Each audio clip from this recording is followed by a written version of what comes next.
नमस्कार, मैं डॉक्टर वीरेंद्र शुक्ल। आज मैं बचपन से जुड़ी कुछ चीज़ों पर आपसे चर्चा करता हूँ। हम सब ने अपनी पढ़ाई की शुरुआत कविताओं से की है।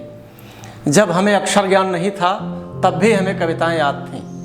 बचपन में लौटिए, मछली जल की रानी है, जीवन उसका पानी है, हाथ लगाओ डर जाएगी, बाहर निकालो मर जाएगी, twinkle twinkle little star, how I wonder what you are, Johnny Johnny yes papa आदि कविताएं हमें ज़बान पर रटाई गई थीं हमारे माता पिता के द्वारा। किंतु जैसे जैसे हम बड़े हुए वैसे वैसे हम कविताओं से दूर होते गए। जैसे जैसे हम साक्षर हुए धीरे धीरे कविताएं हमसे दूर होती चली गईं। तो ये जो दूरी है कविताओं की, इस दूरी को हमें कम करना है। एक बार पुनः हम बचपन में लौटते हैं। चलिए मैं बचपन की उन प्यारी प्यारी कविताओं की आपको याद दिलाता हूँ जिनका आनंद हम लेंगे आज इस छोटे से वीडियो में।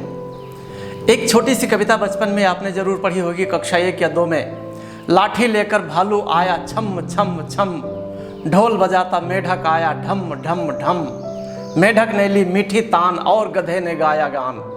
खो गई हमारी ये प्यारी प्यारी कविताएं। एक प्रार्थना किसी छोटी कक्षा में आपने ज़रूर पढ़ी होगी। जिसने सूरज चांद बनाया, जिसने तारों को चमकाया, जिसने फूलों को महकाया, जिसने सारा जगत बनाया, हम उस ईश्वर के गुण गाएं, उसे प्रेम से शीश झुकाएं। ये जो बालोपयोगी कविताएं थीं, अब हम जैसे जैसे बड़े होते हैं धीरे धीरे भूलते जा रहे हैं। एक बहुत प्यारी कविता थी अयोध्या सिंह उपाध्याय हरिओध की। एक माँ अपने बेटे को जगा रही है। उठो लाल अब आंखें खोलो, पानी लाई हूँ मुँह धोलो, बीती रात कमल दल फूले, उनके ऊपर भंवरे झूले, चिड़िया चहक उठी पेड़ों पर, बहने लगी हवा अति सुंदर, नभ में न्यारी लाली छाई, धरती ने प्यारी छवि पाई, भोर हुआ सूरज उग आया, जल में पड़ी सुनहरी छाया, ऐसा सुंदर समय न खो, मेरे प्यारे अब मत सो। एक माँ अपने बेटे को जगा रही है और बहुत प्यारे शब्दों में अयोध्या सिंह उपाध्याय ने ये कविता हम लोगों के लिए परोसी है, बच्चों के लिए परोसी है। एक और कविता की याद आपको दिलाता हूँ। चंदा मामा दूर के, चंदा मामा दूर के, साथ लिए आए तारे, चमक रहे हैं मिलकर सारे, राजमहल में जगमग जैसे जलते दिए कपूर के, चंदा मामा दूर के। एक तितली वाली कविता आपने पढ़ी होगी। दूर देश से आई तितली चंचल पंख हिलाती, फूल फूल पर कली कली पर इतराती इठलाती, कितने सुंदर पर हैं इसके जगमग रंग रंगीले, लाल हरे बैगनी बसंती काले नीले पीले। ये बचपन की कविताएं थीं, छोटी छोटी कविताएं थीं। और ये वो कविताएं थीं जब हमें गद्य नहीं आता था तब हमें याद थीं और होड़ लगती थी। आप हम चाहे जो हो, होड़ लगती थी कि कौन कितनी कविताएं याद कर सकता है।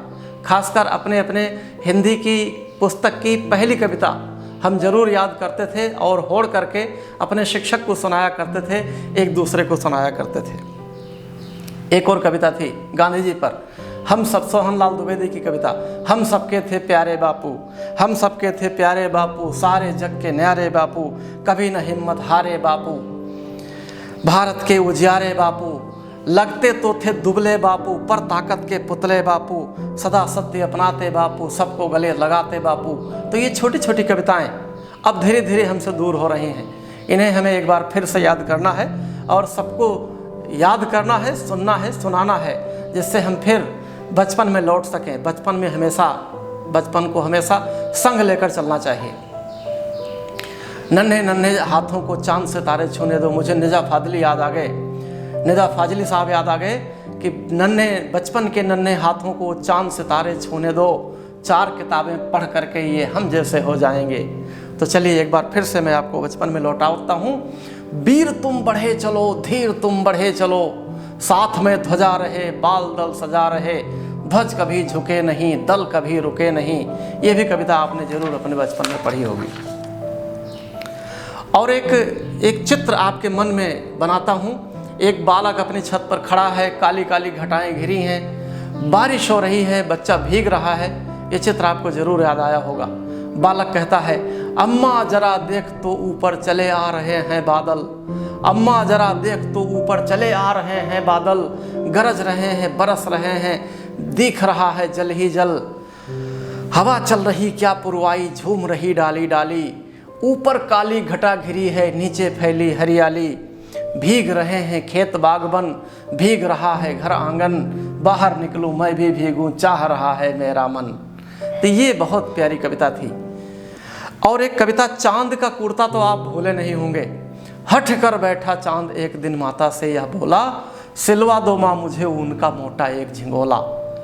हट कर बैठा चांद एक दिन माता से यह बोला, सिलवा दो माँ मुझे ऊन का मोटा एक झिंगोला। सन सन चलती हवा रात भर जाड़े से मरता हूँ, ठिठुर ठिठुर कर किसी तरह से यात्रा पूरी करता हूँ।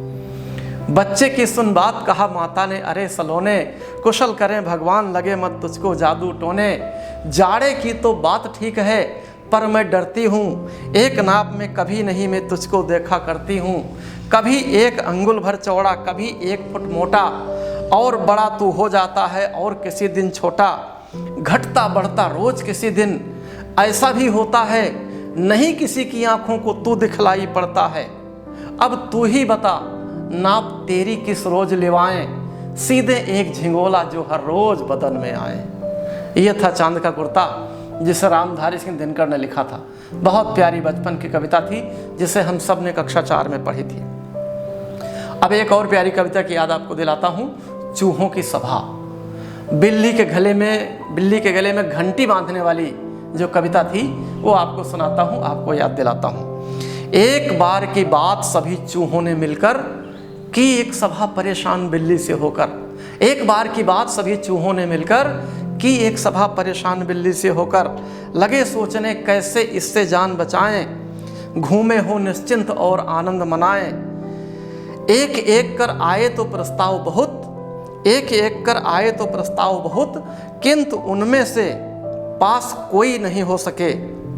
उठकर एक युवक चूहे ने कहा अंत में, बड़े जोश में भर नूतन उमंग में, घंटी एक गले के बिल्ली के बांधी जाए। घंटी एक गले में बिल्ली के बांधी जाए, जिससे बिल्ली ज्यों ही निकट हमारे आए, हम सुनकर उसकी आवाज सजग हो जाएं, भाग छिपे जा बिल में अपने प्राण बचाएं। नौजवान चूहे का जब प्रस्ताव सुना यह, ताली बजी सभी चिल्लाए वाह वाह कह। सबको हुई खुशी बिल्ली से जान बचेगी, बड़े चैन से रात अपनी अब कटा करेगी।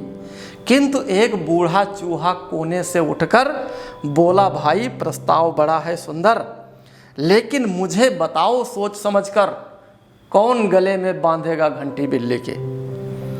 बूढ़े चूहे का जब यह प्रश्न सुना जब सबने एक दूसरे की सूरत को लगे निरखने। आती बिल्ली पड़ी दिखाई इतने ही में, भाग सभी हड़बड़ा कर छिपे बिलों में, हो गई चूहों की सभा। और एक कविता, डुग डुग करता आया बंदर वाला बंदर लाया, बंदर के संग एक बंदरिया, पहने थी वो लाल घंगरिया, ठुमुक ठुमुक कर नाच दिखाती, मांग मांग कर पैसे लाती। इसे तो आप बिल्कुल नहीं भूले होंगे।